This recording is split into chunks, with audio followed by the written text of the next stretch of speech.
When I was 6, I immigrated to Houston, Texas from Taiwan.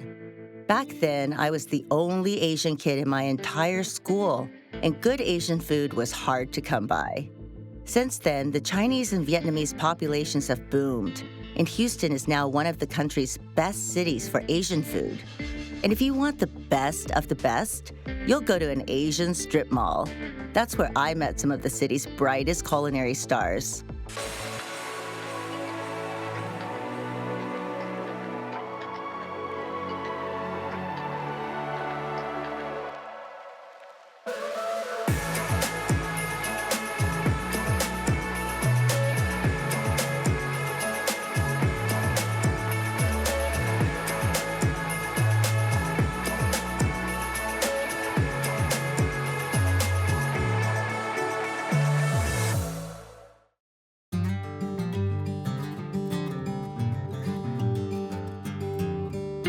Growing up in A-Leaf, an ethnically and economically diverse section of Houston, the Blood brothers, Robin and Terry Huang, and their childhood friend Kui Huang, were well aware of Texas barbecue.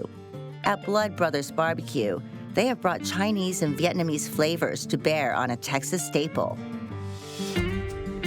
So what kind of food did you guys grow up eating? Chinese food and Southern food. Oh, okay. This is a brisket fried rice and a chow fung with brisket.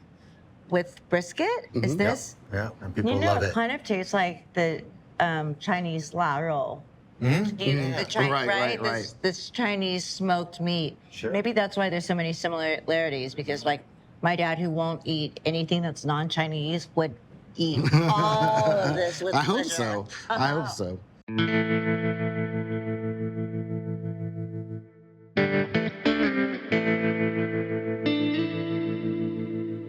We always like to say we just take flavors that we grew up with, put it on traditional cuts of meat that you would see in barbecue, and use traditional barbecue cooking methods, and it's worked out for us. So this is where all the magic happens.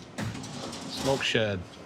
This is incredible. Look at that glaze. Yeah, so these are our gochujang ribs. We actually will do gochujang glaze on top of them, and then also top it with sesame seeds and green onions. So what has gone into on top of the rib? I made a rub, goji garu flakes, red chili flakes, a lot of sugar. You know, Asians, we love our sugar. Mm-hmm. A little bit of salt and pepper.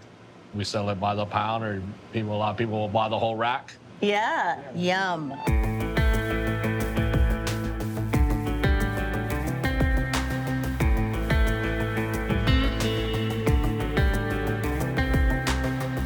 We want to bring that backyard barbecue vibe to the masses. You know, when we first started, you know, we've been open here 5 years, but we started this journey in probably, 2012, but the barbecue was 2014. And when we first did our pop-ups, you know, we're like, hey, what's a good backyard barbecue? Good music. Robbie would DJ all the events. Good So beer. his house got to be too small of a venue. Yeah, to host all my friends. Like, well, why don't we call some of our guys in the club business and do it at their spot? Right. So as a club owner, you mean I'm going to have a free food vendor? I'm going to have a free DJ. Uh-huh. You're going to bring a couple 300, 400 people to my venue, and I get to keep all the sales. You don't want a percentage? Come on, bring it. Right. Brilliant. So we're always, backyard barbecue, good food, good friends, and good booze, right? So this is our pork loin seasoned with Chinese spice, sugar, and salt. Goes on the pork loin, we smoke it, and then we slice it thin and cover it in our char siu sauce. This will go on our char siu banh mi. Chicken liver pate. So this is basically our take on traditional Vietnamese banh mi. You know, we all grew up here eating this. This is a garlic butter aioli in A-Leaf. I mean, this is, back then, you can go to the place, get these for what, like $1.50. It's gone up a little bit over the years, but this is our char siu in here. That's a lot of char siu. That's a very generous portion. Oh, yeah. We like to feed people here. Yeah. Jalapenos. Pickled carrots and daikon. Some cilantro. And I can't tell y'all what this is. Secret seasoning. Secret sauce. And this is one of our banh mi's that we have on the everyday menu. Ooh. Can I have that right Yeah, now? for sure. Thank you. Oh.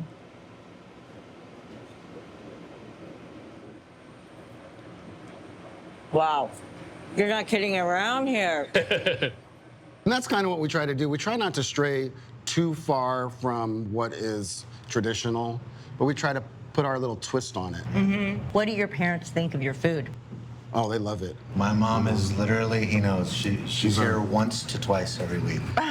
She's Seriously, she our is. biggest fan. Yeah. And So they she live told here? me, and my mom was the first one to tell me when we put the rice on the menu, it's okay. And I'm like, just relax, I'm working on it. You know. And then when I got it to where I thought it was good, she was like, yeah, it's much better. This food really, truly is a personification of you guys and this diverse community that you grew up in. And it's so Chinese Texan. We know that we have been an inspiration for some people, and not just Asians. Other barbecue joints that want to do something creative but are scared, they contact us all the time and are like, you guys gave us the courage to try something different, to put something new on our menu. But it's not like this is just hodgepodge fusion, as in you're just putting, wasabi and mashed potatoes together to call it Asian. I've done These that, by the way. flavor combinations make a lot of sense.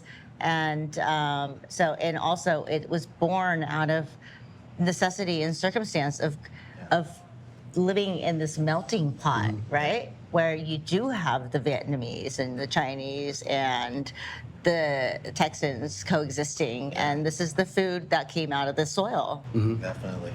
We set out to just do Texas barbecue, and then when we were doing that for a few years, it was like, let's have some fun. Let's do something different and see if it works. And then people started paying attention, and they were like, wow, that's different. That's really good. What else can you do?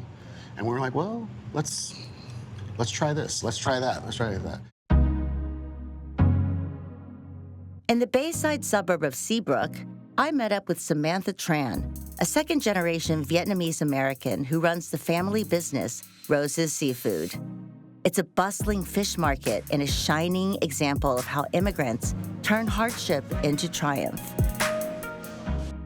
Tell me how Rose's Seafood got started. Well, Rose's Seafood is basically a dream. My parents came over here 45 years ago without disclosing my age. So, but they came over here, they immigrated with 8 of their kids. They lost everything from the Vietnam War.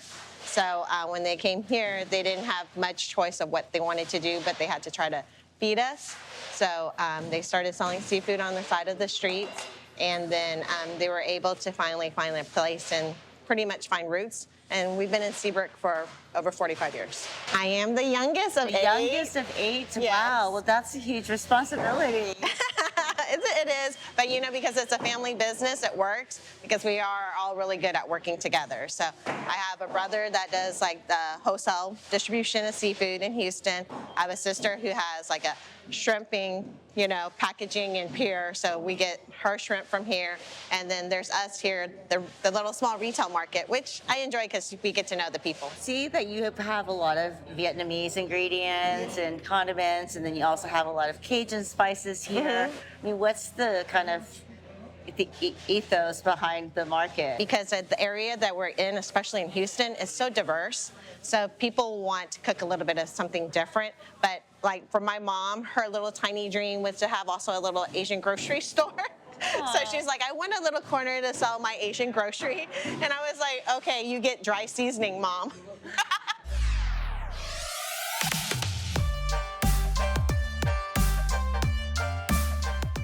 How did they find a way to cope with their new life here? It was hard. My parents had a little small house across the street. So it was basically a 1-bedroom, and it was 10 of us living in there. So we all pretty much slept together. And my parents always told me, go out, get a college degree, go do whatever, brings you passion. And so I lived in Austin for a while and I worked there, but then my dad got sick. And then he actually called me and asked me to come back home to kind of help him out. To be able to do something, especially your career, you got to have a passion and heart. And I got that from my dad. And so I was just kind of meant to be here and kind of continue his legacy. Now, what are your hopes for the future of the business? To continue here, I mean, there's a reason why we rebuilt this store after we lost it from the hurricane, to kind of stay forever as long as we can, and to just kind of make my dad proud. He's not here with us anymore, but I hope that, everything that we do here continues to make him proud and, be able to pass it on.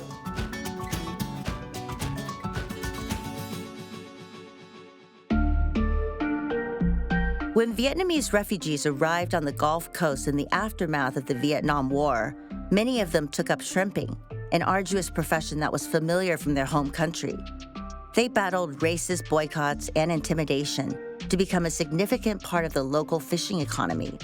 At Cajun Kitchen, John Nguyen honors those forebears with his seafood-heavy Cajun boil, rich with the flavors of Vietnam.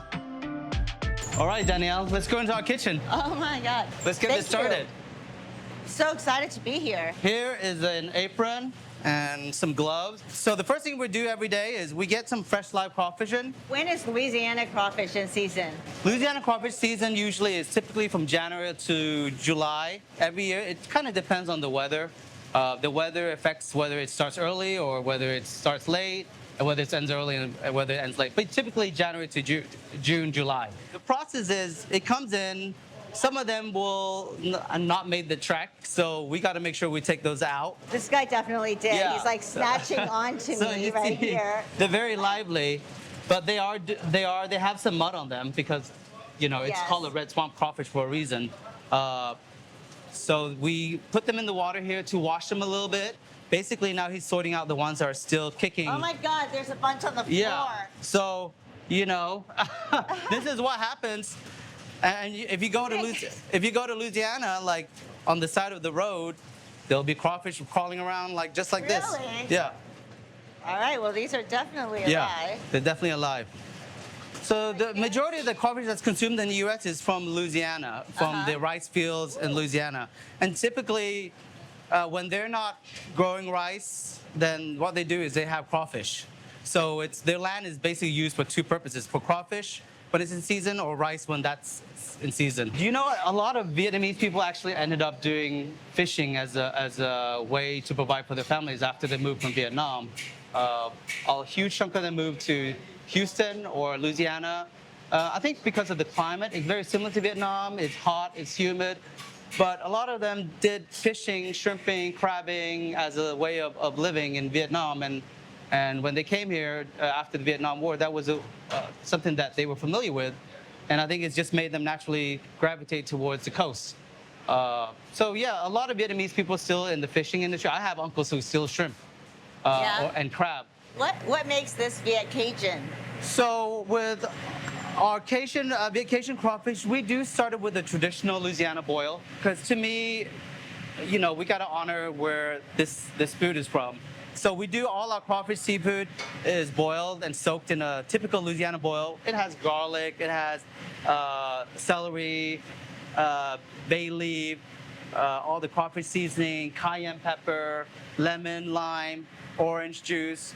So here we have a bunch of different pots. Some of them are used for crawfish, some for corn and potatoes, some for blue crabs and snow crab, king crab, other things.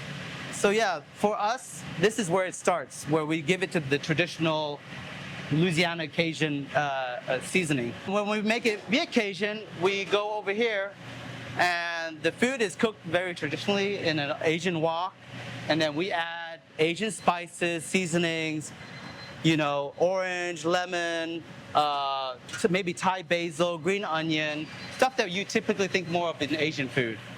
So that's where the Viet Cajun part of our crawfish comes in. This is just super sweet corn on the cob, but we soak it in our Cajun boil. So whenever you eat it with your seafood, you can get a little bit of the kick and a little bit of the seasoning. Everywhere I went in Houston, the familiar flavors I had grown up with came rushing back to me in new and exciting ways. Vietnamese food, we use a lot of garlic. We use a lot of garlic. We use a lot of sugar as well. For example, if you eat Vietnamese braised pork belly, it has a lot of sugar in it. Or braised catfish has a lot of sugar in it. Garlic, onion. But yeah, that's where the Vietnamese part of it comes in.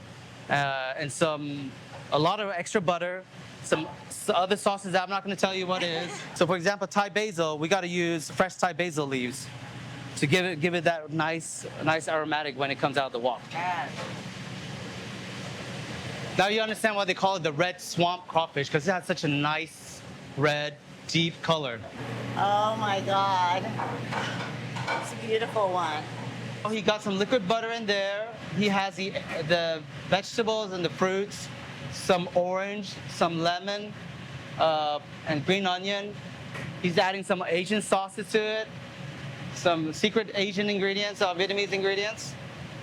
And that sugar will give it a little bit of sweetness to it. The citrus component of the kitchen special helps to balance out the richness. So you have the acidity helping out to balance all the butter and the garlic and a lot of the seasoning.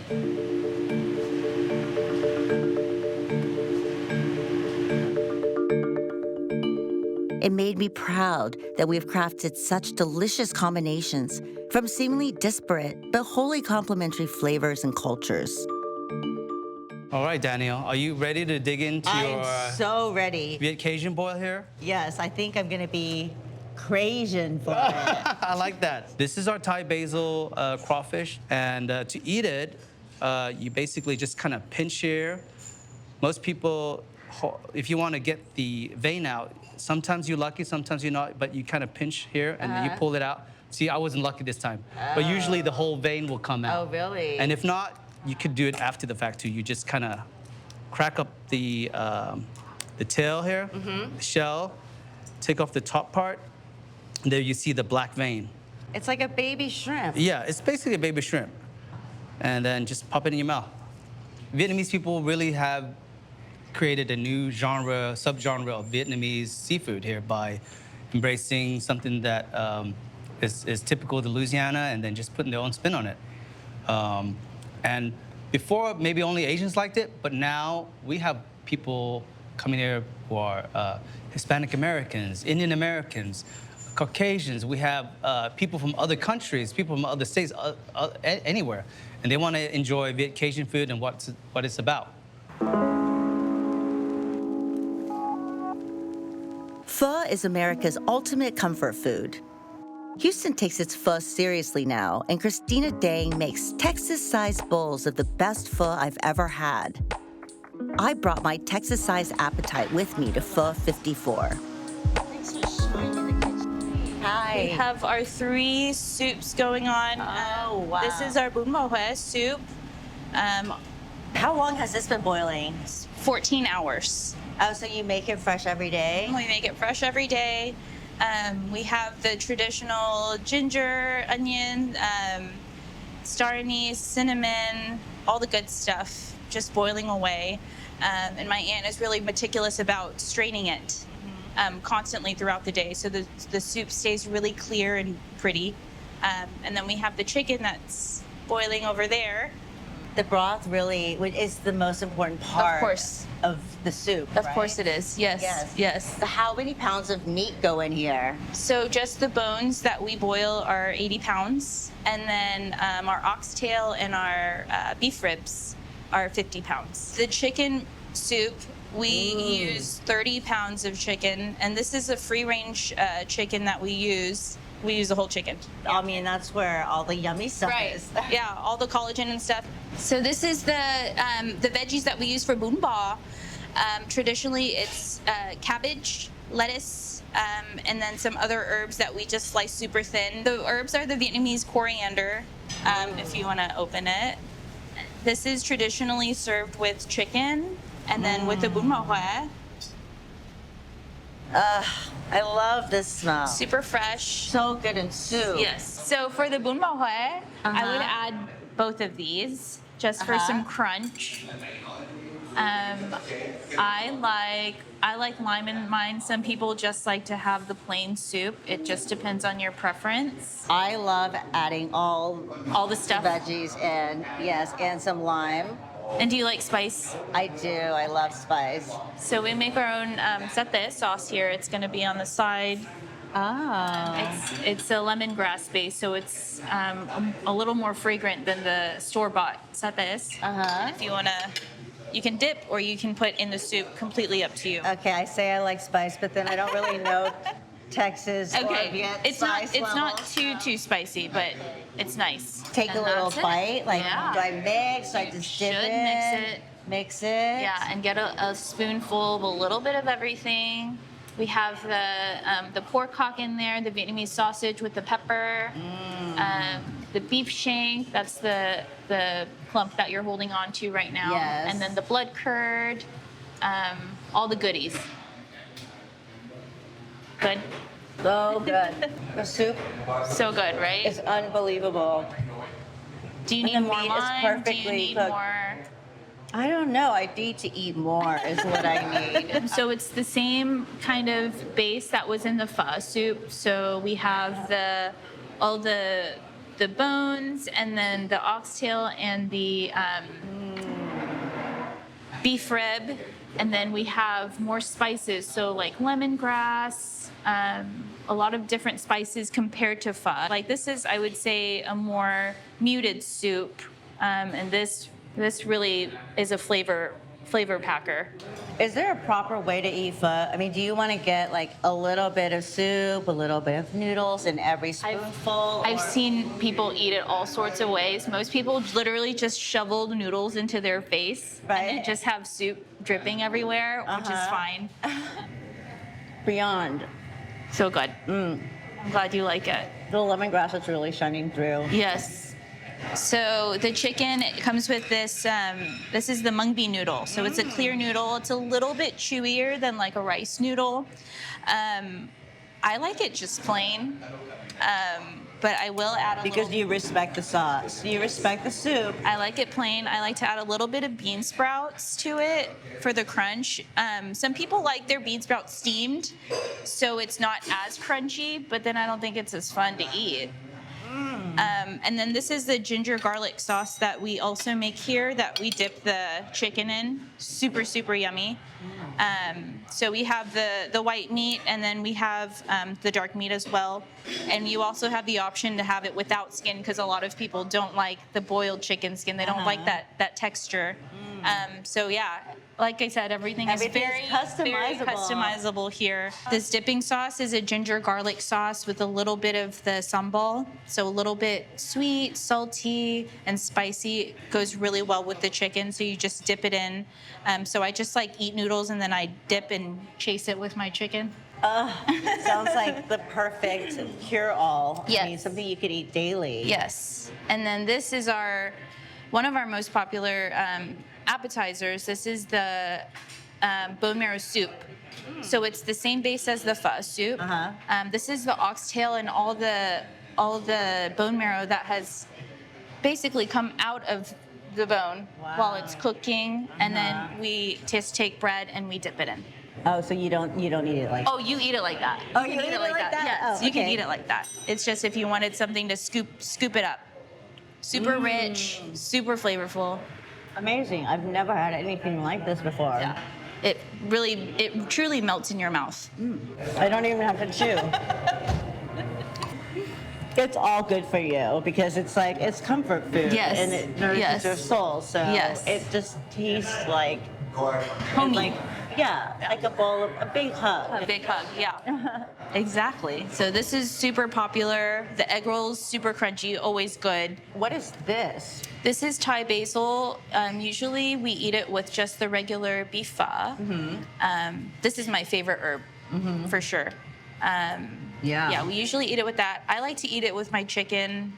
This is your favorite, right? Yes. I mean, your most popular Most here. popular, yes. I can't believe how much meat there is here. Is this so So it comes with 3 to Hey. 4 oxtails, just depending on the size, and then a huge rib. All right, this is really a Texas-sized pho. Look Yes. at this. I can't even get all of it on a spoon.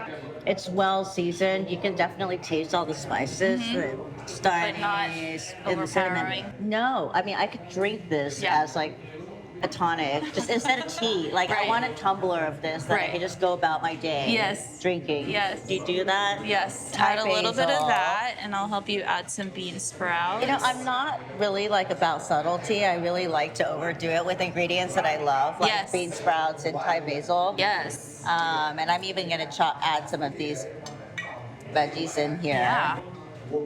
This is so healthy. Can you get extra veggies? Yes. Of course you can. You can have anything you'd like here. Yeah, I'm tasting the sawtooth herb now. Yes. The Yes. raram. The raram. Yep, you got it.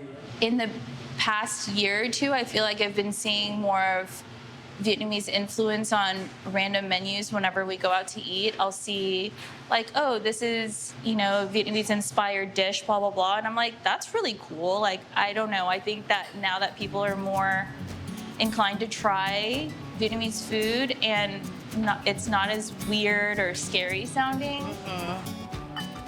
It's heartwarming to see how Asian food has exploded in the years since I left Houston. And it's thrilling to taste the ways in which Asian chefs and restaurateurs are transforming some of the South's oldest comfort foods. I can't wait to see what the next generation brings to this Tex-Asian mix.